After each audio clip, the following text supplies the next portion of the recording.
Everybody should be responsible for their own sexual arousal.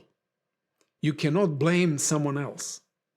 Even in being utterly wrong in castrating himself, Origen was far more honest than those villains who hide behind the cloak of religious or governmental authority and use it to shift or cover up their own sin.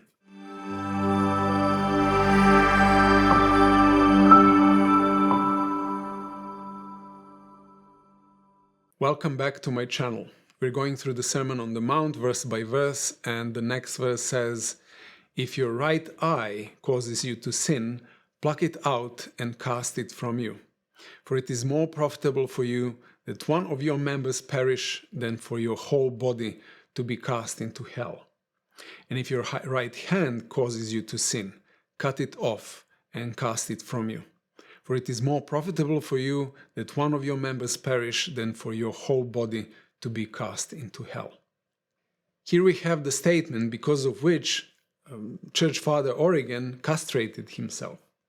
He was young, he had problems with lust, but he wanted to be a renowned religious mentor to both men and women. So he castrated himself to demonstrate his pure intentions and chastity to the unbelievers. But is this the true intention behind these words? If Jesus had truly believed that castration was pleasing to God, he would again have gone against the law of Moses, according to which castrated men could not belong to Israel. In Deuteronomy it is said, "He who is emasculated by crushing or mutilation shall not enter the assembly of the Lord." Furthermore, if the right eye is plucked out, one could just as easily lust with the left, with the one that remains. If the problem is in the heart, that it is not in the limbs. So gouging out an eye and cutting off an arm essentially achieves nothing. So what is Jesus saying here? Let's first analyze the text. If your right eye causes you to sin, if your right hand causes you to sin. The eye and the hand, they're symbols of control, of managing, of governing one's life. The eye is connected to the heart, and the heart to the hand. What the eye is interested in, the heart turns into a fantasy or vision, which grows into desire or lust, which the hand then carries out if the opportunity rises. The mention of the right hand further reinforces this image. The right side is the dominant, competent, skillful side, the one in which lies a person's strength, their ability to manage their life and find pleasure. The right eye and the right hand would then be metaphors for our direction and our behavior. Therefore, they represent the power by which we keep our lives under control and find pleasure. Sexuality is one such area through which people experience the managing of their existence and the pinnacle of pleasure. However, Jesus says, if your right eye or hand causes you to sin. The word for sin here is skandalize, which means to cause to stumble, to cause to fall. There is an irony here. The ability to see helps us not to stumble. Yet here, sight is presented as the cause of stumbling. It is blindness that causes people to stumble, but here blindness is recommended to avoid stumbling. Irony. Jesus here continues to interpret the commandment on adultery in the light of the idea that adultery is a state of heart seen in the eyes and not just an act of the body. By also adding the image of the hand, Jesus completes the circle of interconnectedness between the eyes, the heart, and the body. So what point is Jesus making here? There are at least 3 points. First, there is the presence of old patterns. Old patterns can sabotage the process of paradigm shift. Evil is always a matter of choice at first, but later on, evil can become our second nature. In Jeremiah, God says, "Can Ethiopian change his skin or the leopard its spots? Then may you also do good who are accustomed to do evil." We can get accustomed to evil, and when that happens, it can become so ingrained in us that it seems to us that it comes from our very genetics. Just for illustration, a pianist practices with a sheet of music until their fingers remember the score. When the fingers by themselves know when, where, and with what intensity to press a particular key, then a pianist knows he will not make a mistake. He can relax and devote himself to the emotion, and that's where the music basically comes from. This is called muscle memory. When through a long repetition we develop a habit, it takes up residence in a particular part of the body and becomes the law by which that part operates.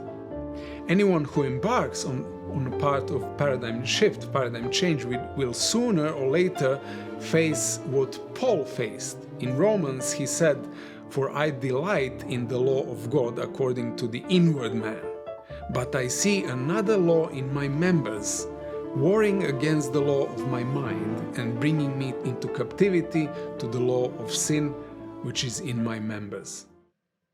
The process of paradigm shift had already begun in Paul, but the flesh still functions according to its old muscle memory, and it will take time and effort to the flesh to align itself with the paradigm, with the changed paradigm.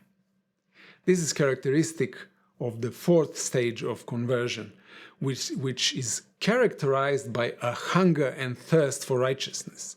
Why do we hunger and thirst for righteousness? Because we are not full.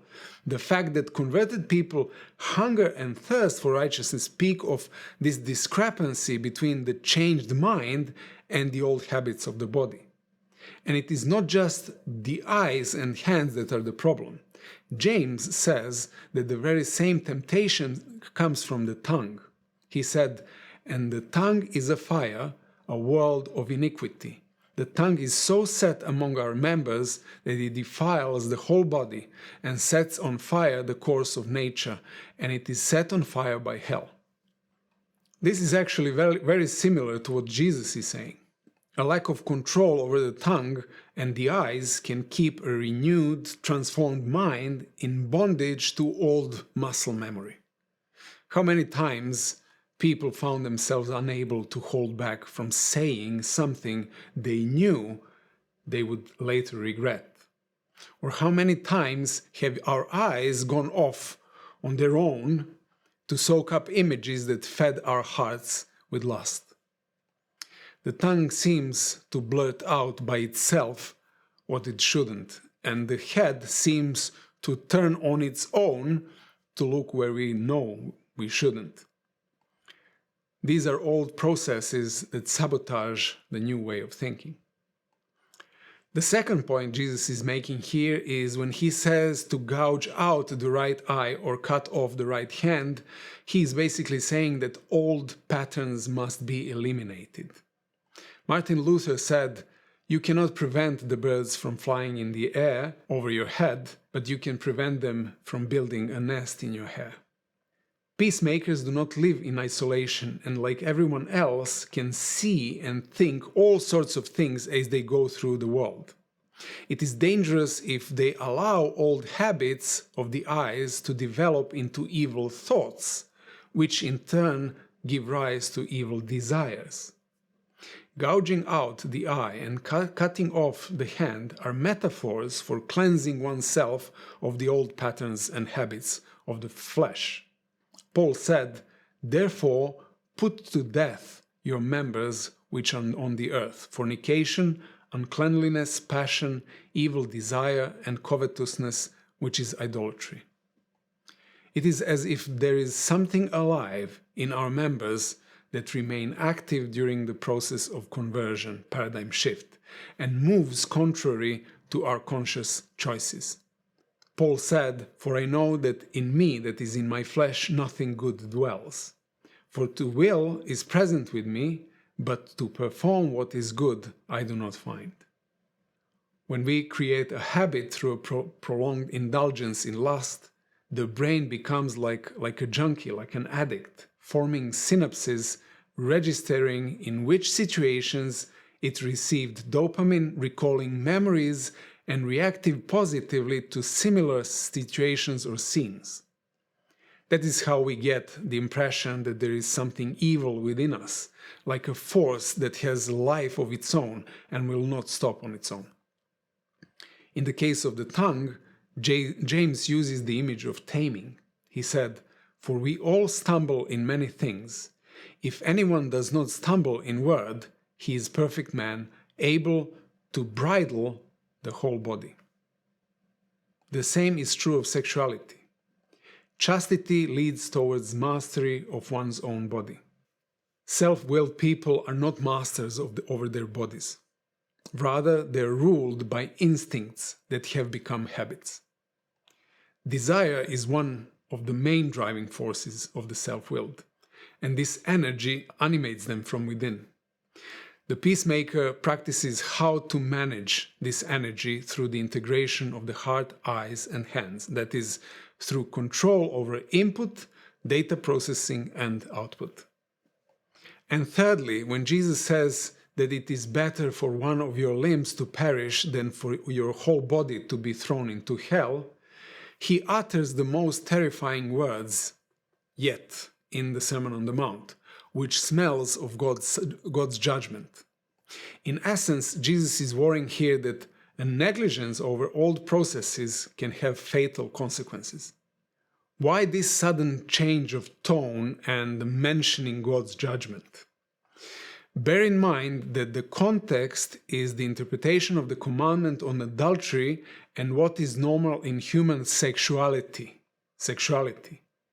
On the one hand, sexuality is a gift, it's a legitimate aspect of normal human life which unites two people into one body, resulting in the childbirth and increase of power and lordship over the earth. However, sexuality is also a force that can be harmful, dangerous, because by its nature it involves two people, it involves another person, and if not managed responsibly, it can cause serious damage. Jesus issued an identical warning once more in Matthew 18, later on, after the Sermon on the Mount. But the preceding words in Matthew 18 reveal the context of his warning. The disciples asked him who was the greatest in the kingdom of heaven. And Jesus brings a child and says, "Unless you are converted and become as little children, you will by no means enter the kingdom of heaven. Therefore, whoever humbles himself as this little child is the greatest in the kingdom of heaven. Whoever receives one little child like this in my name receives me." Therefore, the context is children, the weakest, and Jesus pronounces a blessing over those who protect children and identify with such children. However, serious warnings follow. He said, "But whoever causes one of these little ones who believe in me to sin, it would be better for him if a millstone were hung around his neck, and he were drowned in the depth of the sea. Woe to the world because of offenses, for offenses must come, but woe to that man by whom the offense comes." And then follows what we have in the Sermon on the Mount as well. "If your hand or foot causes you to sin, scandalize," etc., etc. So his interpretation in the Sermon on the Mount reveals what kind of scandalon he is referring to. Not the scandalon of the Pharisees who get offended because Jesus exposed them as hypocrites, but the spiritual and psychological destruction of victims of sexual abuse. The most common victims of sexual abuse are women, but also today children. How many children have been victims of sexual predators by false religious authorities and government officials? How many women are being raped and trafficked? It is the height of cynicism that some religious systems shift the responsibility for men's lust onto women, forcing them to cover up so that not even their eyes are visible. In the light of Jesus' interpretation of the seventh commandment, it becomes clear that these are all people who have no control over themselves, no control over their bodies, not over their thoughts, wishes, eyes, nothing. Everybody should be responsible for their own sexual arousal. You cannot blame someone else. Even in being utterly wrong, in castrating himself, Origen was far more honest than those villains who hide behind the cloak of religious or governmental authority and use it to shift or cover up their own sin. Jesus' warning is addressed to such people, not to delude themselves into thinking they will get away with it on the judgment day. A peacemaker does not force another to hide themselves so he can maintain the purity of their heart, but rather ensures that external stimuli do not grow inside of them into lust. They have made peace with their sexuality. Some make peace in a legitimate way, in a monogamous relationship, others through a kind of vow of celibacy. In either case, one should expect a lot of struggle while people are young, when sexual energy is boiling.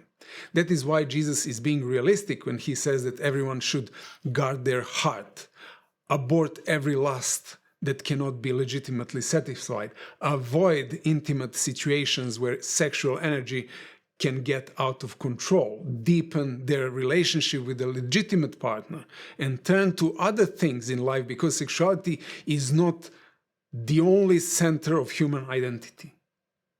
Today, when culture imposes sexuality as the center of human personality, the norm Jesus sets here can be seen as leading to a life of deprivation, renouncing the best things in life, tantamount to gouging out an eye or cutting off a hand. But one only has to look at what a culture of sexual obsession has produced to understand which kind of living is truly depraved. People who allow lust to run rampant in their minds have created a culture of hatred, violence, and contempt. We have incels who hate everyone who is sexually active, believing that women have no right to deny men sex and glorifying rape. We have priests who use the intimacy of spiritual context as a trap for sexual abuse. We have ordinary people who use moments of another's vulnerability to satisfy their sick sexual fantasy. Then there are countless victims who cannot recover from the shame and guilt, who suffer from eating disorders and nightmares, anxiety and panic attacks, and who sooner or later become sexual predators themselves. That is the true meaning of scandalon, when a victim cannot get on with a normal life. That is why Jesus is changing the tone and mentions the fires of hell. Because if one is not careful, desire turned into action can extinguish the light in a victim forever. A peacemaker is a person who has their sexuality under control, and in whose presence the opposite sex can feel like people, like persons, not as prey or as a trophy. Only such a person can safely approach darkest wounds of another's soul and bring healing instead of poison. Only a person whose sexuality is under control can illuminate the darkness of another with hope, not extinguish the light forever. If your right eye causes you to sin, pluck it out and cast it from you. For it is more profitable for you that one of your members perish than for your whole body to be cast into hell. And if your right hand causes you to sin, cut it off and cast it from you. For it is more profitable for you that one of your members perish than for your whole body to be cast into hell. Everyone must decide this for themselves, for there is no force or law that can control the power of human sexuality if a person does not want it to be controlled.